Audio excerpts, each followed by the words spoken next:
Assalamualaikum warahmatullahi wabarakatuh. Salam bela negara. Adik-adik mahasiswa, kali ini kita jumpa lagi dengan mata kuliah hukum kelembagaan negara. Khusus kita membahas materi tentang lembaga negara independen atau yang disebut dengan State Auxiliary Organ.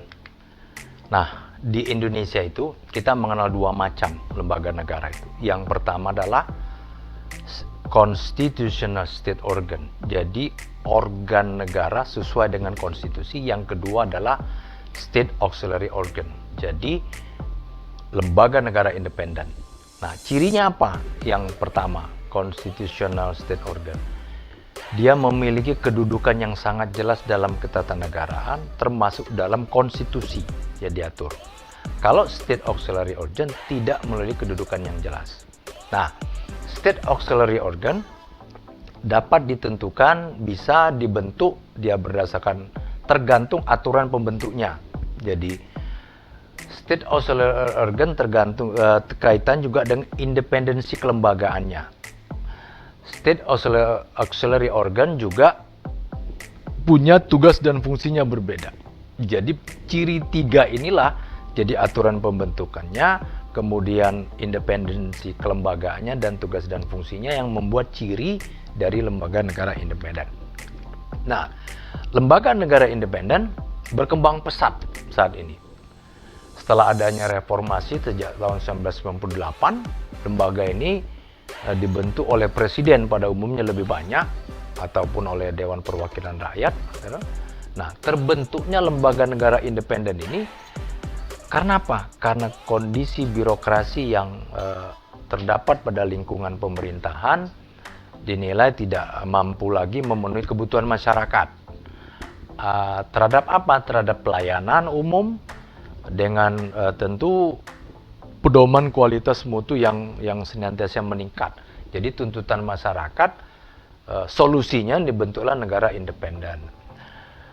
Perkembangan lembaga negara independen ini begitu pesat, tapi kalau kita teliti tidak punya satupun dasar hukum yang jelas mengatur kedudukan dari lembaga negara independen ini. Nah, kita sebaiknya mengutip beberapa pendapat sarjana maupun pakar, yaitu yang pertama Sri Sumantri. Beliau mengklasifikasikan sistem ketatanegaraan dalam dua sistem. Yang pertama, sistem ketatanegaraan dalam arti sempit meliputi lembaga-lembaga negara yang terdapat dalam Undang-Undang Dasar 1945. Yang kedua, sistem ketatanegaraan dalam arti luas meliputi seluruh lembaga negara, baik lembaga negara yang terdapat dalam maupun di luar dari undang-undang. Jadi dua itu, di luar, di dalam maupun di luar undang-undang. Ada juga pendapat Gijelinek, dia mengatakan lembaga negara diklasifikasikan ke dalam lembaga negara langsung dan lembaga negara tidak langsung. Kalau lembaga negara langsung itu lembaga negara yang dibentuk langsung dan keberadaannya ditentukan oleh konstitusi. Nah, ini yang tadi dari awal saya katakan, dia dikatakan constitutional state organ. Yang kedua, lembaga negara yang tidak langsung, yaitu lembaga negara yang berkeberadaannya bergantung pada lembaga negara langsung. Baik, nah kalau Prof. Bagirmanan membedakan dalam tiga jenis lembaga negara itu. Yang pertama, alat kelengkapan negara, yaitu lembaga negara yang menjalankan fungsi negara secara langsung, yang bertindak untuk dan atas nama negara, apa saja seperti presiden, wakil presiden, Dewan Perwakilan Rakyat, kekuasaan kehakiman. Kalau yang kedua, lembaga administratif, lembaga negara yang memiliki fungsi administratif yang tidak bersifat kenegaraan, tidak bersifat ketatanegaraan, maaf. Nah, sehingga dapat diartikan tidak bertindak untuk dan atas nama negara, melainkan hanya dalam fungsi administrasi. Yang ketiga, menurut Prof. Bagirmanan, State Auxiliary Organ atau agensi atau BADIS, lembaga negara yang memiliki fungsi sebagai penunjang dari fungsi lembaga negara yang termasuk dalam alat kelengkapan negara. Inilah yang menjadi bahasan kita, lembaga negara independen. Kemudian, kedudukan State Auxiliary Organ.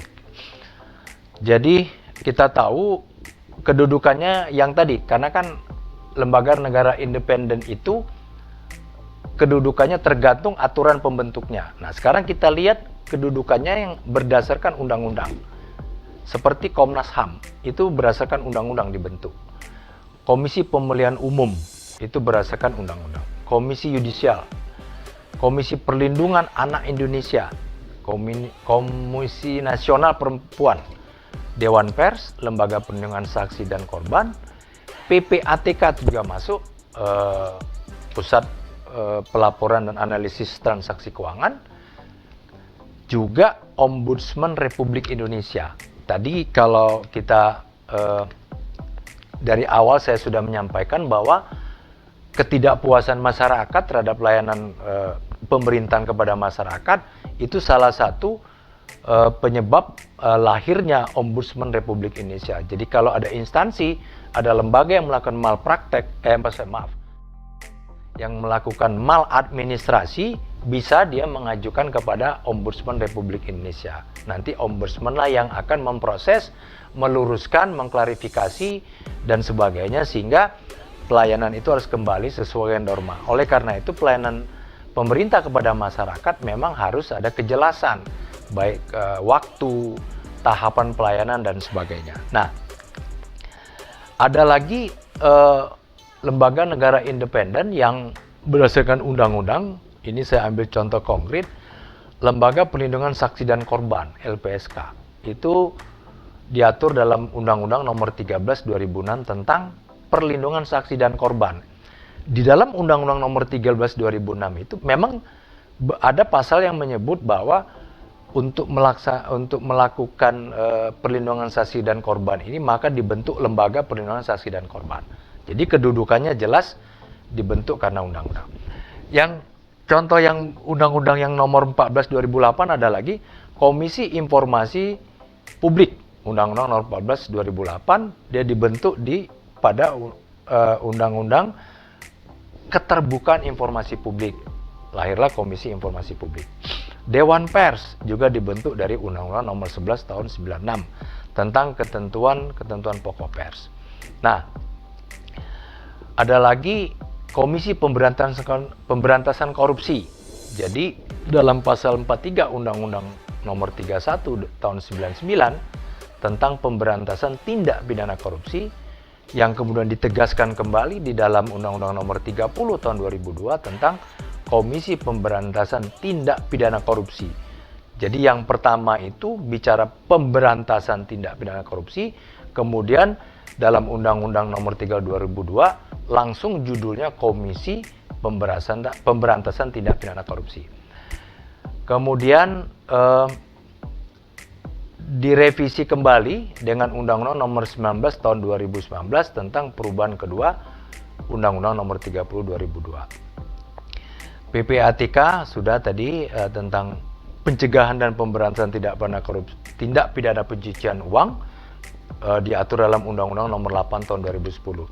Khusus untuk materi lembaga negara independen ini, saya hanya menyampaikan dua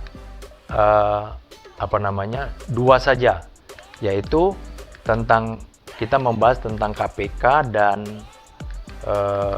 berikutnya adalah Komisi Pengawasan Persaingan Usaha. Baik, nah sekarang kita lihat cirinya apa lembaga negara independen, ya kan? Cirinya adalah lembaga itu lahir dan ditempatkan tidak menjadi bagian dari cabang kekuasaan yang ada. Jadi tidak menjalankan kekuasaan legislatif, tidak menjalankan kekuasaan eksekutif maupun yudikatif. Tapi pada saat yang sama menjadi lembaga independen yang melaksanakan tugas yang sebelumnya dilakukan pemerintah.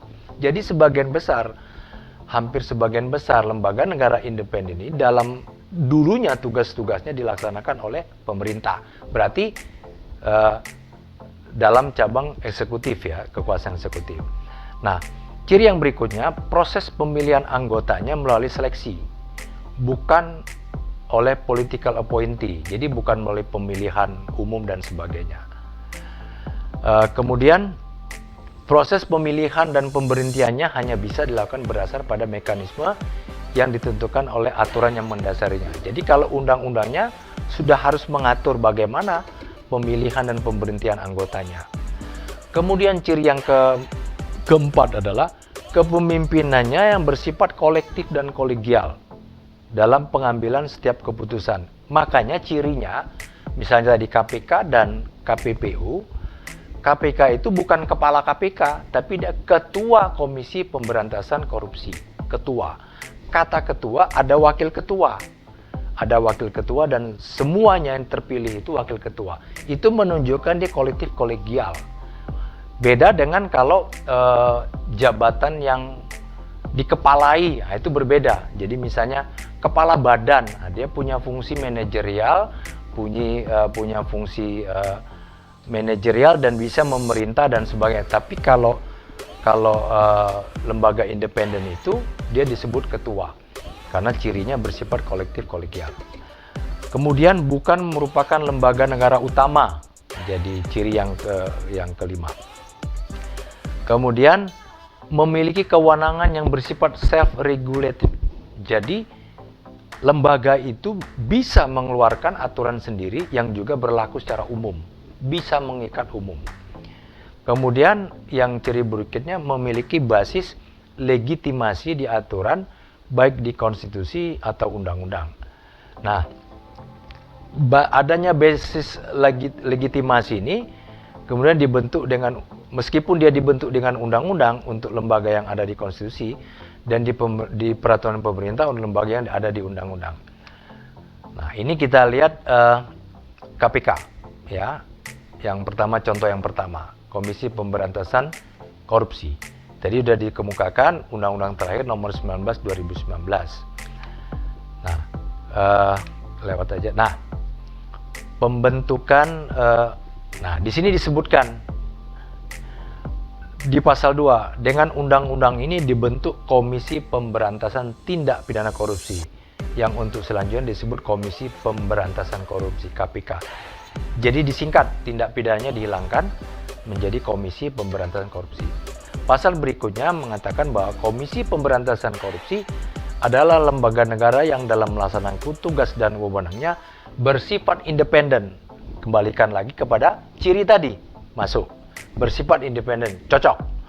Dan bebas dari pengaruh kekuasaan manapun. Nah, itu ciri dari kemandiriannya, independen. Pasal 4-nya, Komisi Pemberantasan Korupsi dibentuk dengan tujuan meningkatkan daya guna terhadap upaya pemberantasan tindak pidana korupsi. Tapi yang paling penting, independensinya itu yang harus ditonjolkan. Jadi dia tidak boleh ada pengaruh dari kekuasaan manapun, ya kan? Kemudian yang kedua, kita ambil contoh yang kedua, Komisi Pengawas Persaingan Usaha, ya kan? Di Undang-Undang Nomor 5 Tahun 99. Jadi larangan dalam pengawasan persaingan usaha itu ada larangan. Larangan misalnya, larangan adanya oligopsoni. Oligopsoni itu apa?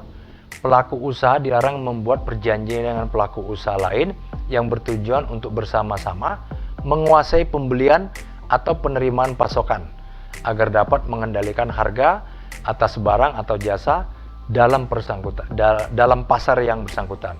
Jadi akibatnya terjadi praktek monopoli dan atau persaingan usaha tidak sehat. Mudah-mudahan undang-undang ini bisa efektif berlaku. Jadi satu.